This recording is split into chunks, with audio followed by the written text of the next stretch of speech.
after the presidential race, when did you finally decide to run for the mayor of New York City? A lot of it is driven by the fact that I don't think politics as usual or business as usual is going to work. I think that communities around New York City, including the Chinese American community, sense that our government bureaucracies have not been delivering for us.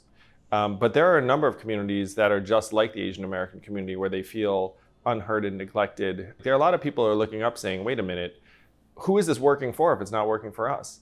And so this campaign is an opportunity for us to really deliver meaningful change to the Chinese American community, to different communities around New York City. I think one reason why my campaign is an historic opportunity for the Asian American community is that we're building a very broad and diverse coalition. I have a lot of support in every community, which I'm very happy to say. That's age, race, neighborhood, religion. And a lot of New Yorkers know me from the presidential stage, and they know I have my own ideas and vision for how to help people. I think New Yorkers are looking for a different kind of leadership, and that transcends any one race or community. So talking about the recent political attacks on you, including the Daily News cartoon, do you think those political attacks relates to your racial identity? Well, I certainly think the New York Daily News cartoon related to my racial identity because there's no other way to make that cartoon coherent without taking into account stereotypes about Asians. Because I think that having an Asian American and a Chinese American mayor would be transformative for the perception of who we are in New York City and even the country. I've been Chinese American and Asian American all my life, and so I have a very acute sense of how we are perceived in this country.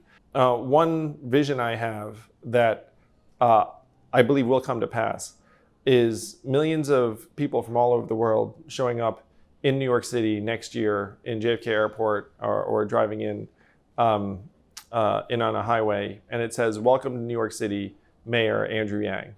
And then people will look up and say, wow, Asian Americans can be mayor of New York. This is a city that welcomes people from our community and every community with open arms. I think that's a very powerful message.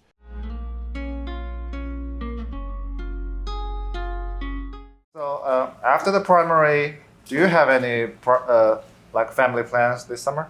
Wow, we haven't really figured out the summer plans because after the primary, if we win, then we're going to be working very hard to set up the administration because the city has so many issues and we can't really lose any time.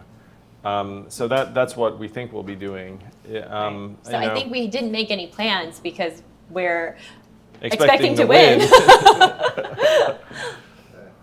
No, one thing I talk to families about sometimes is like when you bring your child to a park and then the child starts playing in that park and then you sit on that bench and then you feel the sense of relief and relaxation for approximately 12 minutes because then after 12 minutes you're like, oh, I have to... Right. But that 12 minutes is a wonderful 12 minutes.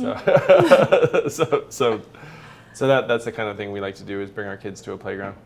Just one quick question. Have your guys' relationship changed after Andrew decided to run for Republican?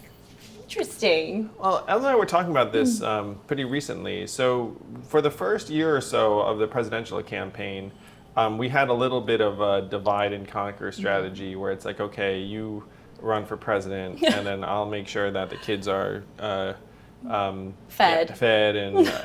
but then at some point, Evelyn joined me on the trail, which was a joy. And then we got to get the boys on a campaign bus together. And then Evelyn has become such a powerful voice and symbol for survivors of sexual assault and special needs parents. It's been great being able to campaign with her. I think I've said to Evelyn, it's like, I have no idea how I did this without you for the first number of months. When the family came out on the trail with me, it made everything better. And so I don't know how much of our relationship has changed because even when we were doing different things day to day, like we still talked all the time and still felt very close.